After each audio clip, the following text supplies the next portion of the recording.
nada mais para o bandido.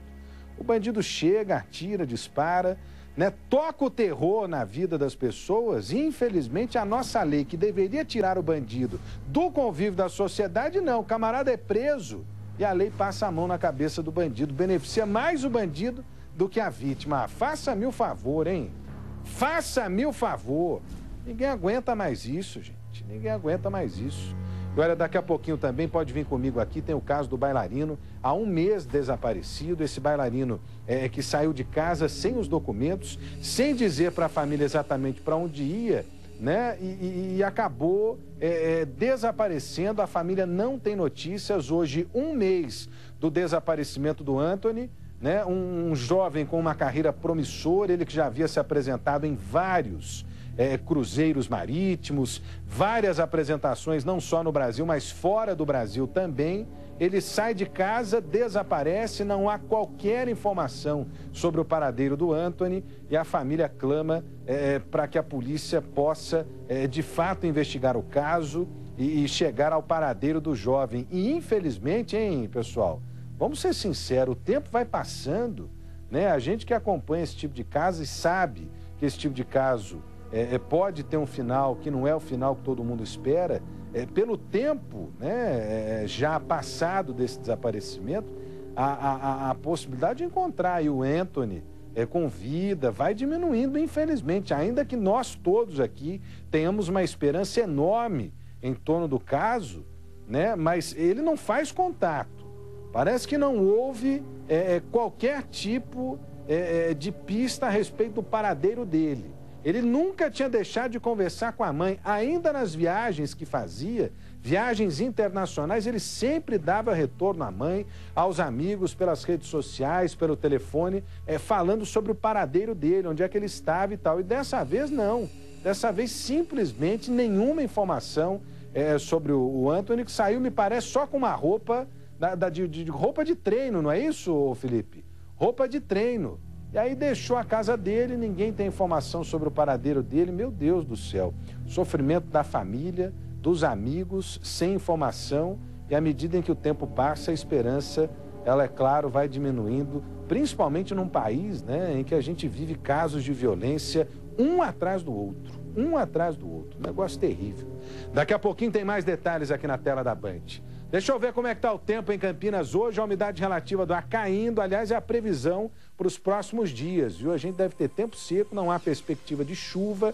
Infelizmente, esse tempo abafado e seco, né? Fazendo com que as pessoas consumam cada vez água num estado que não tem água, diga-se de passagem, porque está acabando a água. Está acabando a água. E está aí a imagem do céu de Campinas. O Ney, deixa eu ver na tela grande aí, Ney. O céu azul, aumentou demais a poluição, as partículas em suspensão. A umidade subiu um pouquinho, porque nós já tivemos 30% agora há pouco. 46,3% segundo o CEPAGRE da Unicamp. 25 graus de temperatura. Nesse momento, acho que a mínima hoje vai ficar em torno de 14, 15 graus, viu? 14, 15 graus. Nós estamos alternando muito, né, com temperaturas altas durante o dia e mínimas consideráveis aí durante a madrugada. Isso só vai prejudicar a sua saúde, principalmente com a poluição do estado que está, né? E por falar em falta d'água, olha, o racionamento de água já é uma realidade em 8 cidades da região metropolitana de Campinas. Outro dia a gente contou junto aqui, né? As cidades prejudicadas pela crise hídrica. E o nível dos rios continua caindo, a situação é cada vez mais preocupante. A Karina Rick é quem vai trazer os detalhes para a gente, a reportagem está aqui, ó. Olho na notícia. Um jeito encontrado por algumas cidades para enfrentar a estiagem e a falta de água foi o racionamento. Em Nova Odessa, ele é feito todos os dias, das 9 horas da noite às 10 da manhã. Em Saltinho, das 8 da noite às 3 da tarde. Vinhedo, Rio das Pedras, Cordeirópolis, Cosmópolis e Santo Antônio de Posse também estão fazendo rodízio. Em Valinhos, por exemplo, ele acontece 2 vezes por semana durante 18 horas por dia. Em 6 meses, desde quando o racionamento começou, foram economizados 1,4 bilhão de litros de água, o que equivale ao abastecimento de 2 meses na cidade. Depois de alguns meses de preocupação, Valinhos respira um pouco mais aliviada. Com o racionamento e a ajuda da população, a água que entra no sistema tem sido suficiente para abastecer o município, porém, não sobra. Toda a água que entra, ela é tratada e distribuída, não está sobrando nem faltando hoje. Os mananciais, os reservatórios entraram em equilíbrio. Embora tenha o racionamento, mas a conscientização das pessoas foi o essencial aí. Todo mundo está sabendo, as pessoas sabem. Nós mandamos mensagem através dos jornais da cidade, mídia regional, na conta de água foi informação também. Então todo mundo está sabendo que precisa economizar água. O que a senhora tem feito para tentar economizar? Quintal não se lava mais. É difícil a gente pegar água de máquina para jogar, ainda mais sem cachorro. É difícil, mas não estou lavando. A gente usa a água da máquina quando lava na máquina, lava no tanque a roupa. Vai abrir a torneira, vai escovar o dente, abre, depois fecha. Eu deixo juntar a roupa, depois eu lavo uma vez por semana só, banho rapidinho. Até o fim desta semana, a quantidade de água recebida na cidade deve aumentar em 5% com 2 novas captações, uma no córrego Ponte Alta e outra no Invernada. Ao contrário de Valinhos, que conseguiu amenizar o problema, em alguns lugares a situação é crítica. Em Arthur Nogueira, a água da represa que abastece a cidade está quase acabando. E segundo o Serviço de Água e Esgoto, se não houver economia, é suficiente para pouco mais de 10 dias. Em Itu, o problema é ainda mais grave. Em alguns bairros, a água só chega a cada 2 dias. Bares e restaurantes têm contratado caminhão-pipa para abastecer a caixa d'água e poder continuar funcionando. O Ministério Público sugeriu que o município decrete estado de calamidade pública para que então possa contratar serviços de abastecimento sem precisar fazer licitação. Outro dia eu recebi de uma telespectadora, pessoal, um vídeo que está circulando na internet de briga por causa de água em Itu. Chegou a tal ponto em que as pessoas estão brigando por causa de água. E foi mais ou menos assim, um carro-pipa chegou para abastecer uma determinada rua lá do bairro, só que os moradores de uma outra rua também haviam solicitado um caminhão-pipa. E o caminhão não passou por lá. E os moradores desceram na outra rua, querendo saber por quê, e teve confusão, sobrou também para esses moradores. É uma situação que a gente não esperava passar nunca, né? Mas que, infelizmente, diante da falta de planejamento, não foi só falta de chuva, não. Faltou planejamento, porque a gente contava com uma água represada muito aquém da nossa demanda. Essa é que é a realidade. As cidades cresceram, novos empreendimentos chegaram, o consumo de água aumentou e muito pouco foi feito, muito pouco foi planejado para enfrentar uma crise hídrica. Na cidade de Itu tem novidade hoje, que a prefeitura está anunciando a troca da empresa gestora da água. Hoje, a empresa que tomava conta saiu, uma nova empresa chegou, mas muito pouco vai mudar nos próximos meses. E só daqui a um bom tempo é que obras vão ser feitas, né, de forma emergencial até, para que essa estiagem, que pelo jeito vai durar mais tempo do que a gente imaginava, possa ser minimizada lá em Itu. Nós procuramos a Prefeitura de Itu, que informou que as medidas emergenciais já foram tomadas para amenizar a situação. Não sei aonde, tem gente buscando água em buraco na beira de córrego lá em Itu. Tem a compra de 4 poços particulares, né? A água desses poços já está ajudando a abastecer a rede pública. Mas é muito pouco e não está sendo suficiente, não, infelizmente. Infelizmente. Pode vir comigo aqui. Todo mundo se lembra do caso da Gabriela Nishimura, a garotinha que morreu no Parque Hopi Hari, na cidade de Vinhedo. Pois é, ela despencou daquela cadeirinha, daquele brinquedo chamado elevador, não é isso? Ou da Torre Eiffel. Negócio terrível, uma cena que nós mostramos repetidas vezes aqui no Brasil, gente. Um caso de enorme repercussão, não só no Brasil, mas em todo o país. Pois é, a polícia concluiu o inquérito, o Ministério Público indiciou e acusou uma série de pessoas pelo crime, só que o Tribunal de Justiça de São Paulo decidiu tirar do processo que apura a morte da menina Gabriela Nishimura, que caiu lá do brinquedo Torre Eiffel, o ex-presidente do Parque Hopi Hari. O Felipe Pereira está ao vivo para trazer mais informações para mim. Já está aí o Felipe Pereira? Tá aqui, ó. Felipe, gravata bonita, hein, Felipe Pereira? Essa aí não fala português não, rapaz. A gravata aí. Bem como é que é? Como é que é? Você sabe bem qual que é, né? Não sei não, essa aí tá com cara de ser aquela gravata italiana, o negócio. Felipe Pereira capricha no visual, é impressionante. Ô Felipe Pereira, Tribunal de Justiça, decisão que eu acredito tem até surpreendido as pessoas diante daquilo que já se configurava como algo concreto. O Ministério Público, inclusive, trabalhou com essa indicação de que quem eram os responsáveis naquele momento pelo parque tinham que ser indiciados, né? Porque o problema todo ocorreu em decorrência de várias questões administrativas, hein, Felipe Pereira? Pois é, Rodrigo, boa tarde a você, quem acompanha o Brasil Urgente para Campinas e região. A segunda Câmara Criminal, melhor dizendo, do Tribunal de Justiça, decidiu excluir o presidente do Hopi Hari porque na avaliação não havia porquê dele ser indiciado, já que a conclusão do inquérito é que houve falha humana dos trabalhadores do parque de diversão. Portanto, Armando Pereira Filho já não é mais acusado do homicídio culposo, aquele sem intenção de matar, da Gabriela Nishimura, de 14 anos. O caso aconteceu em 25 de janeiro. Ela caiu da Torre Eiffel. Aí a gente está vendo as imagens de uma simulação feita pela polícia para tentar descobrir como funcionava o brinquedo. Ela estava numa cadeirinha que não deveria estar mais funcionando, já estava desativada havia pelo menos 10 anos na época, só que ela estava nessa cadeira, acabou caindo aí de uma altura aproximada de 30 metros e não resistiu aos ferimentos. Rodrigo. Foi em fevereiro de 2012 isso, Felipe? Janeiro de 2012. Não, então foi dia 27 de fevereiro, viu, Felipe Pereira, de 2012, tenho quase certeza disso aí.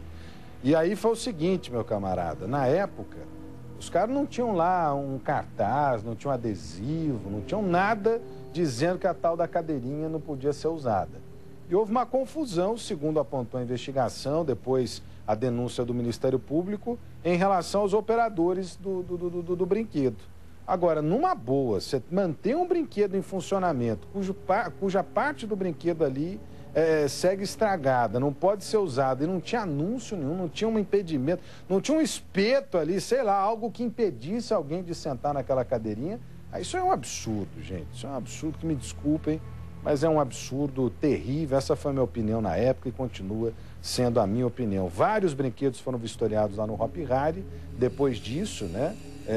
Diante dessa morte, os relatórios foram produzidos e agora a Justiça segue discutindo o caso. Então está fora do processo o ex-presidente do parque, Felipe Pereira. Me diz uma coisa, lembrei aqui a data exata, foi de 17 de fevereiro esse caso lá na cidade de Vinhedo. Agora me diz uma coisa, Felipe Pereira, o Ministério Público vai recorrer? O que disse o Ministério Público, hein? Vai recorrer sim, viu, Rodrigo? Em entrevista coletiva agora há pouco na cidade de Vinhedo, o Ministério Público informou que vai recorrer dessa decisão porque não considera justo a retirada do presidente, do ex-presidente, agora ex-presidente do parque, do processo. Lembrando que há um outro funcionário que também foi retirado desse processo, é o gerente de manutenção. Ele já tinha sido retirado também por uma medida, por uma liminar impetrada aí pelos advogados dele. Muito obrigado, Felipe Pereira, falando ao vivo aqui no Brasil, com essa gravata que ele trouxe, rapaz, da última viagem que ele fez lá para a Itália. Lá, ó o detalhe da gravata, ó a gravata, ó. Trouxe da Itália, rapaz, na última viagem que ele fez, com tudo pago aqui pelo Grupo Bandeirantes, que o Felipe Pereira é o queridinho aqui da Band, não é, Ney? Hein? O Felipe Pereira não é o queridinho aqui da Band? Viajou lá pra Itália, trouxe gravata, não trouxe um presente pra mim, rapaz. Terrível. Claro que trouxe. Que presente que você trouxe pra mim, Eu trouxe macarrão pra você esqueceu? Ah, tá bom. Um abraço, obrigado, Felipe Pereira, falando ao vivo no nosso Brasil, gente, pra Campinas e região. Olha, em Montemor, alguns pacientes que precisam de fisioterapia estão sendo obrigados a suportar a dor por vários meses. Quem já teve dor crônica aí? A tal da bursite, o que mais que tem aí? Eu tenho um problema crônico no tornozelo, por exemplo. Inclusive passivo de cirurgia e tal. Eu preciso fazer frequentemente exercícios por conta do ligamento do tornozelo aqui machucado. E dói pra caramba. Dói um negócio terrível. O Ney, uma ocasião, quebrou a perna, não foi, Ney? Uns 12 pedaços a perna do Ney. E aí o Ney teve que fazer fisioterapia. O duro é suportar a dor, rapaz. A dor é algo terrível, terrível. E a fisioterapia é um dos tratamentos indicados para que a dor seja diminuída e para que, né, o problema seja resolvido. Mas em Montemor nada disso. São vários meses de espera. As consultas para essa especialidade na rede municipal de saúde estão sendo agendadas, sabe para quando? Não é para o mês que vem, não. Não é para daqui 2 meses, nem 3 meses. Só para o ano que vem, meu camarada. Tá morrendo de dor? Então torça para não morrer até o ano que vem, porque é só em janeiro do ano que vem para você ser atendido. Ah, faça-me o favor, hein? A Lucimeire Ramalho é quem traz os detalhes pra gente. A reportagem está aqui. Olho na notícia. No mês de maio deste ano, Valéria começou a sentir fortes dores na coluna e na perna. O problema piorou tanto que a empregada doméstica teve que parar de trabalhar. Atualmente, ela só consegue andar mancando para diminuir um pouco o impacto. Nem o serviço de casa consegue fazer. Em casa eu não faço nada, porque eu vou fazer o quê? Não tenho o que fazer, eu só fico sentada aqui. Minha mãe também não pode me ajudar, tadinha, que ela faz ainda o que ela pode. Meu pai é a mesma coisa, então é complicado. Depois de esperar pouco mais de um mês por uma consulta com o médico ortopedista, ela descobriu o motivo de tanta dor. Um desvio na coluna, que pode ser visto claramente neste exame de raio-x. Mas o problema não parou por aí. Foram indicadas sessões de fisioterapia, que ela só conseguiu agendar na Policlínica Municipal para janeiro do ano que vem. A fisioterapia, acho que eu nem me preocupo tanto, mas essa dor que não resolve, não melhora, que é triste. Eu não sei. Nem sei o que falar, porque não tenho o que falar. Ela já tem um problema instalado na coluna dela.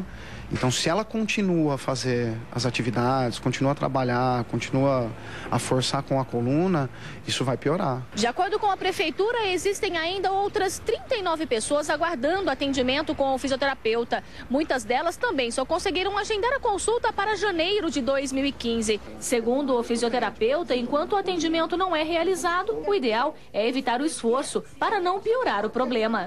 Repouso, né? É o principal de tudo.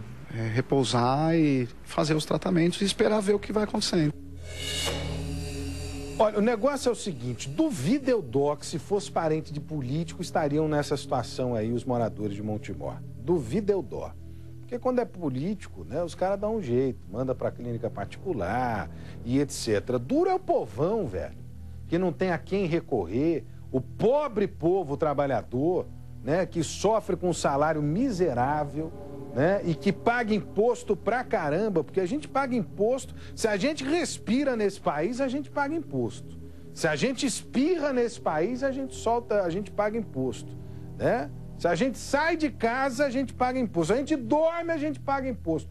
Paga-se imposto para tudo nesse país, né? Quase 40% de tudo aquilo que você ganha durante o seu ano vai para os cofres do governo, ou vão, né? Porque são 40% acabam indo para os cofres do governo.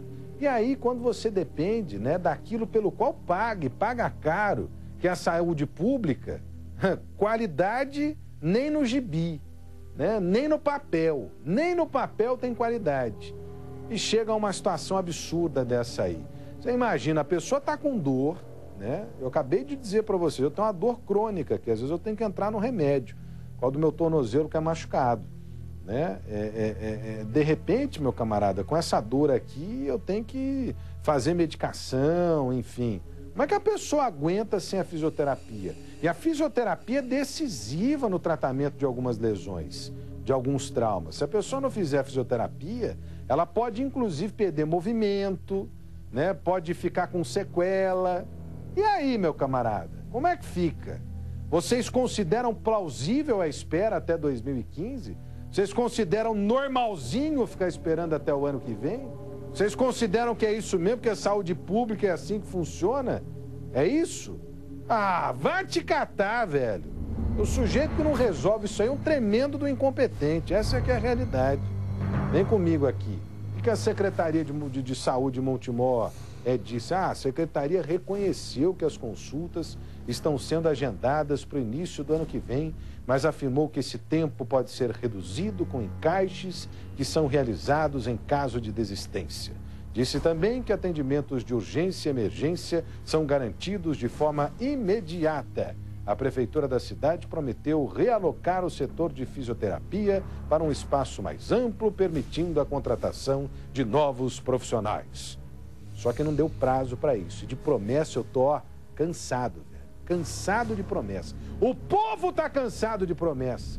Ninguém aguenta mais promessa, principalmente quando o assunto é saúde. É posto de saúde que não funciona no Brasil inteiro, é hospital que não tem vaga, é falta de médico, falta de profissional, falta de medicamento e em Montemor mais essa. Consulta na fisioterapia, nós estamos no mês de agosto, é isso? Então, ó, camarada, chega lá hoje, agosto, setembro, outubro, novembro, dezembro. Só daqui 6 meses é que a pessoa vai ser atendida. Então tá bom, né? Não tá doendo na lesão do outro lá, né? Pô, vão que se lasque. Ah, faça-me o favor, hein?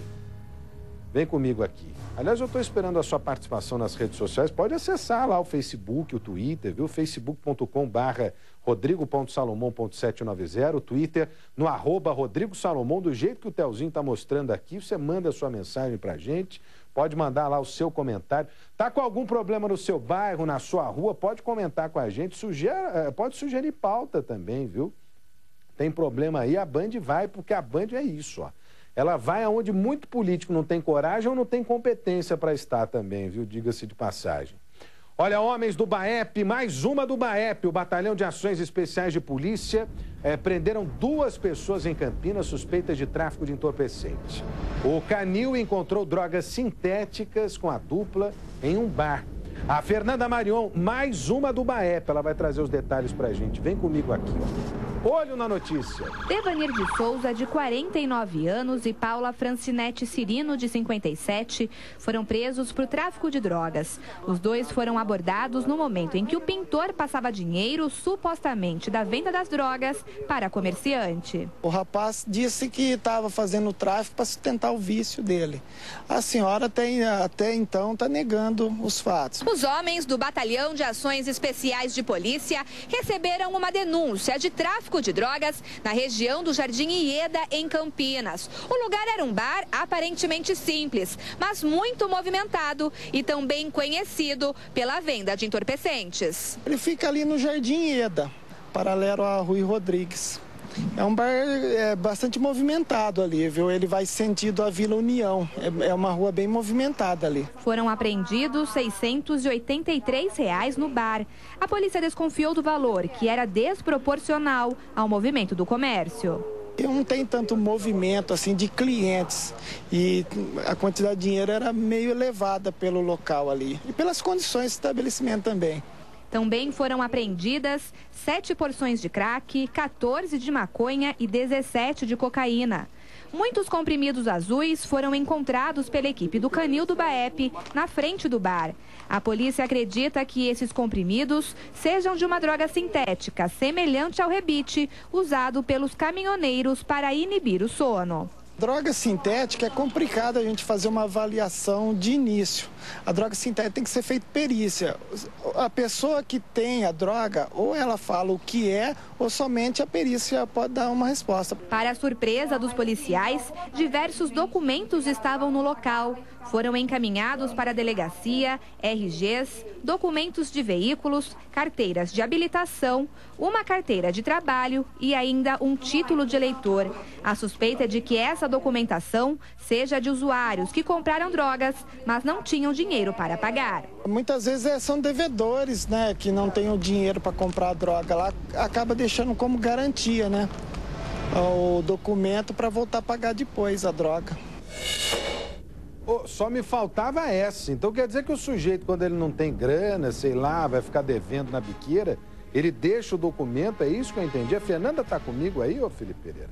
Deixa eu ver a Fernanda Marion. Ô, Fernanda, explica direito essa história. Então quer dizer que nessa operação do BAEP, além da droga, tinha droga sintética. Aliás, eu não sei. Primeiro, a droga me parecia perfeita demais. Pelo jeito é produzida em grande escala. Em grande escala. E aí eu pergunto pro senhor e pra senhora, onde é que os caras têm laboratório para produzir droga desse jeito? Ô, você viu na imagem, velho? Você viu na imagem? Parecia comprimido dessas grandes fábricas, grandes empresas da indústria farmacêutica, velho. É capaz do sujeito comprar um negócio desse, mandar para dentro, não sabe nem o que é. Fica doidão, mas pode morrer na sequência. Pode morrer na sequência. Ah, faça-me o favor. Mas o que chamou a atenção foi a presença de alguns documentos lá. Aliás, alguns não, vários, né? Vários documentos. E que, segundo a polícia, podem ser documentos de pessoas que ficaram devendo lá no ponto de tráfico de drogas, né? E que depois, ó, tinham que voltar lá e pagar. É isso, Fernanda Marion? Exatamente, Rodrigo. A polícia suspeita de que esses documentos sejam de usuários de drogas que queriam consumir a droga, mas não tinha dinheiro para pagar. Isso vai ser investigado ainda, mas lá tinha RG, carteira de habilitação, carteira de trabalho, título de eleitor e ainda diversos documentos de veículos. As pessoas acabavam deixando lá como garantia de pagamento. Agora, essa droga aí me parece uma droga nova, viu, Fernanda? Que eu, pelo menos, não tinha visto ainda. Essa droga azulzinha aí. Se não for aquele azulzinho que a gente está acostumado aí, quer dizer, acostumado não, que a gente conhece, porque eu não preciso disso. Mas o negócio é o seguinte, se não for aquele azulzinho lá, rapaz, isso aí é droga nova. Você já conhecia isso aí, ô Felipe Pereira? Já conhecia aí, Ney? Eu também não, rapaz, eu também não. Aliás, é uma boa matéria, vamos colar lá no Estúdio Criminalística, né? E diante do trabalho de investigação e perícia do Estúdio Criminalístico, identificar que droga é essa, vamos acompanhar de perto isso aí, que droga é essa, de repente é uma droga nova sendo inserida no mercado. Há uma grande preocupação das autoridades com a chegada de novas drogas aqui no Brasil. Tem uma que é uma preocupação enorme, que é a metanfetamina. Eu conversei essa semana, semana passada, na verdade, com um especialista na área de segurança aqui da nossa região. Ele dizia isso, né? A preocupação da chegada da metanfetamina.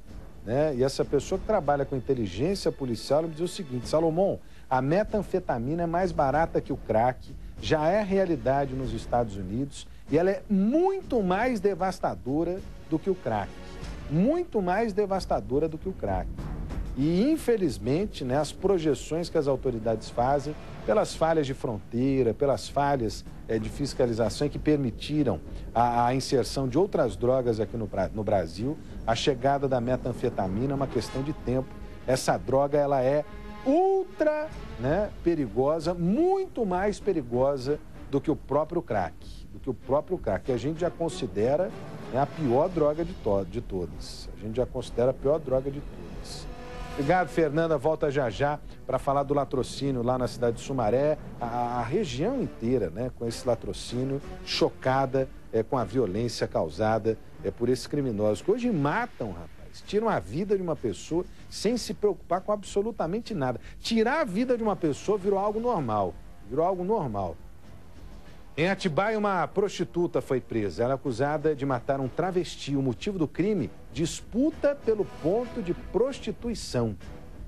A Carla Ramil é quem vai trazer os detalhes pra gente. A reportagem tá aqui, ó. Olho na notícia. Rosileide Lopes da Silva, de 38 anos, mais conhecida como Paula Preta, foi presa em uma comunidade de Guarulhos, na Grande São Paulo. Ela é acusada de ser a mandante do assassinato de Emerson Góes, o travesti Bruna.